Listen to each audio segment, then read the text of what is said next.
জলবায়ু পরিবর্তনের ফলে অল্প জায়গাতেও সবজি আবাদ করা কঠিন হয়ে পড়ে এবং ফসলের ফলনে ঘাটতি দেখা দেয়। এজন্য অল্প জায়গায় মাল্টিলেয়ার পদ্ধতিতে সবজি আবাদ করলে পুষ্টি চাহিদার পাশাপাশি অর্থনৈতিকভাবেও লাভবান হওয়া যায়। জলাবদ্ধতা, লবণাক্ততা এবং হঠাৎ বন্যাতেও এই পদ্ধতির সাহায্যে উৎপাদন অব্যাহত রাখা যায়।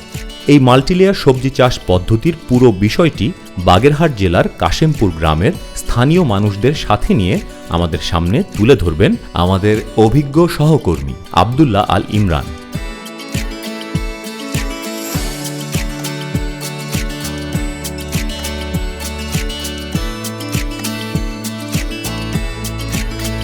মাল্টিলেয়ার সবজি চাষ পদ্ধতি হলো 2 বা তার অধিক লেয়ার বিশিষ্ট মাচা পদ্ধতিতে সবজি চাষ। এই পদ্ধতিতে অল্প জায়গায় একাধিক সবজি উৎপাদন করা সম্ভব। সদস্যর বাড়ির আঙিনায় যেখানে পর্যাপ্ত পরিমাণে আলো বাতাস পাওয়া যায় এমন জায়গায় স্থান নির্বাচন করা জরুরি। মাল্টিলেয়ার পদ্ধতিতে কাঠামো তৈরি করার জন্য মাটি থেকে দ্বিতীয় স্তরের উচ্চতা হবে 3.5 থেকে 4 ফিট, কারণ দ্বিতীয় স্তরে সূর্যের আলো যাতে সঠিকভাবে পৌঁছাতে পারে, এবং দ্বিতীয় স্তর থেকে তৃতীয় স্তরের উচ্চতা হবে 5.5 থেকে 6 ফিট। নারী সদস্যরা যেন তৃতীয় স্তরে নাগাল পান।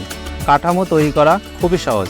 স্থানীয় উপকরণ বাঁশ, গাছের ডাল, কুঞ্চি, সুতা, পেরেক এবং নেট দিয়ে সহজেই তৈরি করা যায়।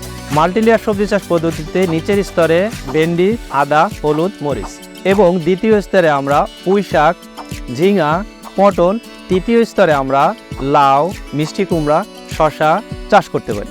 মাল্টিলেয়ার পদ্ধতিতে সবজি চাষ করার সময় আমাদের খেয়াল রাখতে হবে চারা রোপণের সময় পর্যাপ্ত পরিমাণ জৈব সার প্রয়োগ করতে হবে, 15 দিন পর পর থিওবিট স্প্রে করতে হবে এবং পর্যাপ্ত পরিমাণ প্রয়োজন অনুযায়ী পানি দিতে হবে।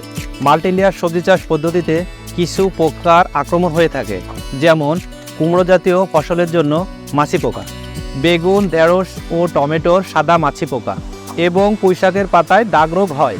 এ সকল ক্ষতিকর পোকা দমনের জন্য আমরা যে সকল উপায় অবলম্বন করি, যেমন ফেরোমন ফাঁদ, হলুদ আঠালো ফাঁদ, হাত দিয়ে পোকা দমন। এ সকল উপায়ে পোকা দমন সম্ভব না হলে বাজারে অনুমোদিত কীটনাশক প্রয়োগ করতে হবে। মাল্টিলেয়ার পদ্ধতিতে সবজি চাষ করলে 12 মাস এখানে সবজি পাওয়া যায়। উৎপাদিত সবজি বিক্রি করে সদস্য আর্থিকভাবে লাভবান হয় এবং সদস্যর পরিবারের পুষ্টি চাহিদা পূরণ হয়। অল্প জায়গায় অধিক ফসল কিভাবে ফলানো যায় আমরা সেই পরামর্শ ভাইয়েরা দিয়েছে, সেই পরামর্শ অনুযায়ী আমরা অল্প জায়গায় 3 ধরনের ফসল উৎপাদন করি। প্রথম যখন সবজি ভালো হয় তখন দেখা যায় কি 3000 টাকার মতো বিক্রি করি। যখন সবজি শেষের পথে যায় 1000-1500 টাকা এরকমের বিক্রি করি। দেখা যায় কি ছেলে মেয়ের পড়ার খরচ চালাই, প্রাইভেটে টাকা দেয়, স্কুলের খরচ দেই, সংসারে যেগুলো বিভিন্ন ধরনের আয় ব্যয় এ দিয়েই আমি চালাই। কিছু টাকা আমি জমাই আমি ঘের করি।